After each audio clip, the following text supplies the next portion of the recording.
Хай. Тэгэхээр би жоо сайн байгаа байх гэж найдаж байна. Тэгэхээр өнөөдөр миний ярихыг хүссэн сэдв нь юу вэ гэхээр чи шин өөрөө өөрийгөө бүтээхин тулд чи хуучин өөрийгөө устгах хэрэгтэй. Дээрээс нь яг сүүлийн үед миний аягүйх гацсан зүйл нь юу вэ гэхээр би шин өөрийнхөө хувилбарыг яг ямар хүн байх бол яг ямар хуу байх бол гэдгийг мэдэхгүй байгаа. Дээрээс нь би хуучин өөрийгөө хайгаас бас айж байгаа. Ягаад гэвэл өдийг хүртэл миний бүтээсэн бүх зүйл одоогийн би байгаа болохоор тэр бүх зүйл бүтэж явсан шүү дээ. Тэгэхэд шинээр яг ямар хувилбар намайг хүлээж байгаа, ямар би тэнд байгаа гэдгийг би мэдэхгүйгээр одооныхоо хувилбарыг хайх нь нэг тийм айц төрүүлмээр нэг тийм жоохон яах л бол доо гэсэн бодлыг аюу их төрүүлсэн гэх юм уу. Миний өдөө хүртэл магадгүй босгосон бүх зүйлийг маань миний шинэ хөлбөр нураагаад эсвэл өөрчлөд ямар нэгэн байдлаар өөрчилж магадгүй, бүр дорцож магадгүй эсвэл тэр бүх зүйл ингээд дээрдчих магадгүй. Гэтэ яг анзаараад үзэх юм бол бид нар ямар нэгэн байдлаар шинэ зүйлийг эхлүүлж явахдаа бид нар аюу их айцтай байдаг шүү дээ. Аюу их санаа зовлттой. Жишээ авлаа гэж бодоход зүгээр л хамгийн ихвчлэн бид нар зүгээр л хүмүүсийн үзэл бодлоос айж эхэлдэг. Яг ингээд хүмүүс намайг юу гэж бодох вэ? Хүмүүс намайг ингээд бодчих болов. Тэгч болов гэд хамгийн их санаа зовдөг зүйл бол хамгийн ихэнд миний бодлоор хүмүүсийн үзэл бодол санаа зовдөг, хоёр дахь нь зүгээр л өөр өөртөө итгэлгүй байдал, гуравт нь магадгүй тэр зүйлийг хийж эхлүүлэх зориг дутуу байдаг бах. Тэгэн гууд надад яг ингээд энийг судлаад бодоод үзсний дараа нэг үг айгуу гоё санагц үг нь юу вэ гэхээр бусдын үзэл бодол чиний төлбөрийг төлөхгүй. Бусад хүмүүсийн бодол чиний одоо зарлага те чиний зовлон хөнгөвчлөхгүй гэдэг санаа нь айгуу гоё санагдсан. Тэгэхээр бодоод үзэнгууд зүгээр л үнэхээр чи зовбол чи зовн чи л амжилттай байвал чи л амжилттай байна гэдэгтэй адилхан бид нар хэтэрхий бусдын үзэл бодол санаа зовсонсоо болоод өөрийнхөө жинхэнэ зорилго өөрийнхөө жинхэнэ хүсэл мөрөөдлийг айгүй их умарцдаг юм шиг санагдсан байхгүй юу. Үнэхээр хүсэж байгаа зүйл байгаа гэхдээ зүгээр л бусдын бодол зүгээр л ингэчүүл яах вэ тэгчүүл яах вэ гэдэг зүйлээс айснасаа болоод бид нар үргэлж өөрийгөө хойшин татаа тэрний дөрвөлжинд хориод байдаг юм шиг санагдсан. Тэгэхээр надад бодсон зүйл нь юу вэ гэхээр манай найзанаас асуусан. Хэрвээ чамд ингээд 3 сар байгаа тэр 3 сарын хугацаанд чи 100 сая төгрөг олох хэрэгтэй. Чи тэр 100 сая төгрөгийг олж чадахгүй бол танаа гэр бүл бүгдээрээ ингээд үхнэ. Тэгвэл чи юу хийх байсан бэ гэсэн.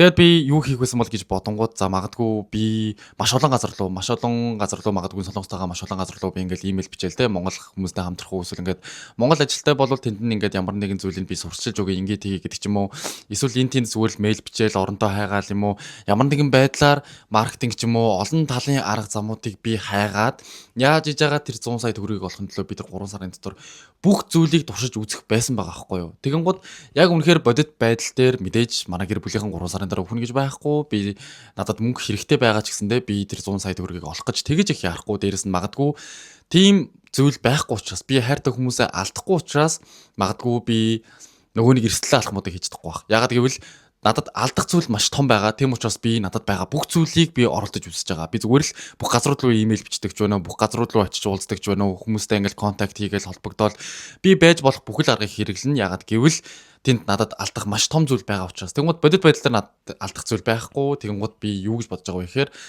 нэг тэгж явахгүй. Нэг тэгж бүх газар руу мэйл бичээл юм уу ингээл яваад байхгүй дараа нь юу гэдэг.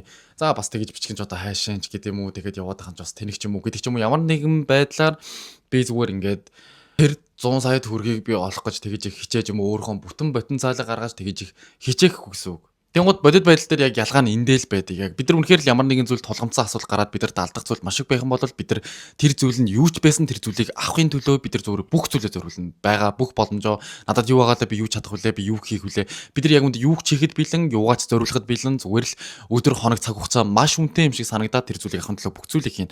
Гэхдээ бодит байдал дээр яг тийм эрсдэл яг тийм одоо тулсан хэцүү байдал бидэрт байхгүй байгаа учраас бид нар тэр бүх боломж болцоогоо ашиглахыг боддоггүй байх гэж би бодсон. Тэнгууд хоёр дахь жишээн дээр яг тэр бусдын үзэл бодол босоод хүмүүс намайг юу гэж бодох бол гээл ямар нэгэн зүйл эхлүүлэхгүй ямар нэгэн айцтай байгааг өөр жишээн дээр авч үзэх юм бол миний хайртай гэр бүлийн хин нэгэн эмнэлэгт байлаа. Би тэр эмнэлэг рүү хамаг хурдаараа яралтай очих шаардлагатай байгаа.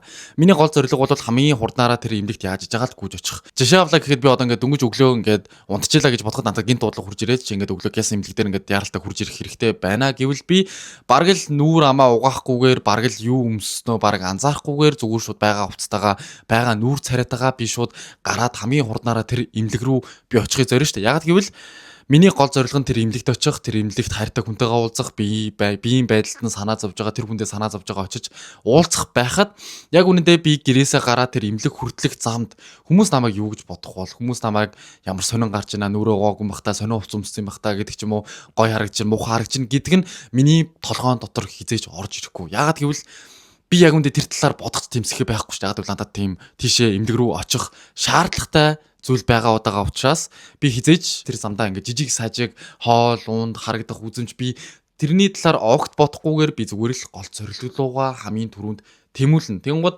хэрвээ би зүгээр л имлэгт нэг тийм зүгээр юу гэдэг өөрийгөө үзүүлэхээр байлаа гэж бодох юм бол өглөө ингээл 50 босоод ингээл нүр амаа өнөөдөр юу өмсгүү гэж хэрэгтэй хэрэггүй зүйл цагаас зарцуулаад зүгээр л намайг танихгүй зүгээр л ингээл автобусанд ч юм уу унаанд суугаад ингээд тийш очиод зүгээр имлэгтээ үзүүлээд гарч ирэх юм дээр би өнөөдөр юу өмсгөө яаж харагдах вэ гоё харагдах болоо бос хүмүүс намайг юу гэж бодох бол гараадаас хүнд муухай харагдчихвол яана гих мэдчилнээр ингээд жижиг сажиг өөртөөгөө амьдралд яг үнэхээр хэрэг байхгүй зүйлсээр бид нар өдөр болго ингээд санаа зовоод зүгээр л айгүй олон зүйлд өөрийгөө стресстүүлж эсвэл өөрөө олон зүйл санаа зовд айгүй их тархиа ядраадаг юм шиг санагдсан. Яг үнэндээ би гоё харагдсан ч муухай харагдсан ч тэр автобусанд харж байгаа ч юм уу гудамжаар харж байгаа хүмүүс намайг хэсэг хараад гайхаал эсвэл зарим нь гоё бол гоё гэж гайхаал муухай гэж гайхаал тэгэл тэр хүмүүс 30 секундаар намайг мартчих байтал би зүгээр л гол зорилгоо мартаад тэр зам руу хүрж явах тэр үйл явцдаа л юу болох вэ гэдэг дээр өөрийнхөө дархийг шаналгаад амар өөрийгөө хэцүү байдалд оруулаад байсан байгаа байхгүй юу. Тэнгууд энийг өөрөөр харж үзэх юм бол энэ нь яг л амьдралтай адилхан яг амьдралыг урт хугацааны тоглоом яг л гэрээсээ имлэг хүрэх тэр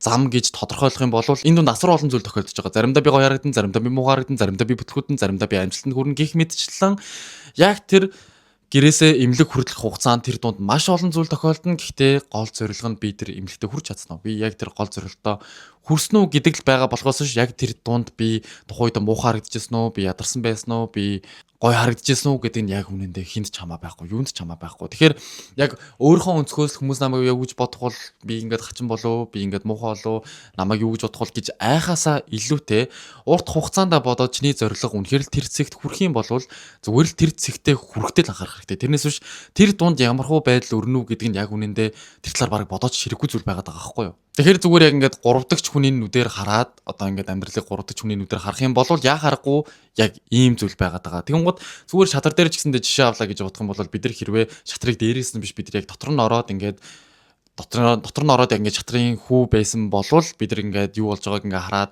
бид нар тэгж дээрээс нь харж байгаа юм шиг бүх зүйлийг тооцоолоод ингээд ингэж нүүн тэгж нүүн гэж уртаашаа ялах тоглоомыг бид нар тоглож чадахгүй. Яг гэвэл бид нар дотор наага бид нар өөрсдөө өнцгөр л харж байгаа тэр дундаа ингээд айдас байна ингээ санаа зовлт байна гэдэг ч юм ямар нэгэн байдлаар ингээл болж бүтэхгүй инээ дээр зүйлсийг бид нар хараад том уртаашаа тэр тоглоомыг ялах гэдэг зүйлийг нь юусаа харж чадахгүй зүгээр л өөрийнхөө харагдах өнцгөрөө л зүгээр л тэндээ ингээд бүтлгүүтэл өөрөөгөө айлгаал байж гэнэ гэсэн үг. Тэгэхээр энэ бичлэгийн гол point гэх юм бол чи шин өөрөөгөө бүтээхэд тулд хуучин өөрийгөө устгах ёстой. Дээрээс нь чи шинээр ямар нэгэн зүйлийг эхлүүлж хийж байгаа бол зүгээр л энийг том зургаар нь харах дээр зүгээр л томоор нь хараад миний дараагийн гоолдо хүрэх үйлдэл юу вэ гэж харах болохоос биш тэр дунд учирж байгаа саад бэрхшээл уналт босоод хүмүүсийн бодол инээ тэрэ зүйлд анхаарлаа өгөөлөх юм бол чи тэр цэгт хүрэхээсээ айл өмнө бараг эхлээл шууд бүтлгүүднэл гэсэн үг. Эхлээл шууд бараг зогсно, эхлээл шууд шантраал гэсэн үг. Тэгэхээр зүгээр л өнөөдрийн асуудал зүгээр л чиний хийж эхэлж байгаа тэр цэгтээ хүрэх тэр хоорондох зайд юу ч болж исэн зүгээр л яг л санийх шиг дээрээс нь шатрыг дээрээс нь харж байгаатай адилхан 3 дахь өнцгөр нь хараад энэ угаасаа байх ёстой зүйл угаасаа л ингэж явах үүрэгтэй гол цэг нь би тэнд хүрж л байх юм бол бус нь хамаагүй гэсэн байдлаар тэр зүйлийг харж хандах нь өөрөө чамайг ингээд илүү яг бүх зүйлээ дайшлаа тэр цэгт хүрэхэд чинь тусалж чадна. Тэгэхээр ямар нэгэн байдлаар ямар нэгэн шин зүйл эхлүүлэх гээд эсвэл ямар нэгэн байдлаар яг над шиг ингээд ингэчүүл яана тэгчүүл яана гэсэн бодол байх юм бол яг санийх шиг 3 дахь өнцгөр хараад үзэх юм бол яг үнэндээ бүх зүйл тийм аимшигтай биш яг үнэндээ бүх зүйл тийм хэцүү биш зүгээр л болох ёстой зүйл нь болж байгаа тэр дунд айдас байна тэр дунд уналт байна зүгээр л тэр зүйл тэр цэгт хүрэх тэр зайн л тохиолдож байгаа зүйлс тэр зэгтээ хүрэх юм бол өмнөх бүх зүйлс яг үндэ тийм ч хамаа байхгүй би зорилгоо биелүүлсэн тэгэл бүх зүйл болсон би хүснээ авсан тэгэл би гоё жаргалтай би гоё хүсэндээ хүрсэн гоё сайхан хүн байх учраас зүгээр л бусдын бодол бусдын юм тиймээ зүйл санаа зовоод байх юм бол тэгэл яг тэр зорилгынхоо цэглүүгөө хүрч чадахгүй л унна гэсэн үг. Тэгэхээр энэ бичлэгээр миний ярихыг хүссэн сэдв ерөөдөө болвол энэ байлаа. Тэгээд ямар ч байсан энэ хүртэл сонсон баярлалаа. Тэгээд чамайг ямар нэгэн зүйл бас үнээс ойлгож авч хүлээж авсан байгаасаа гэж би ерөөдөө найдаж чинь. Тэгэхээр зүгээр л тэр бүх айдас тэр бүх зүйлүүдийг зүгээр хүлэн зөвшөөр. Тэгээд зүгээр өөрийнхөө зорилготой л анхаар.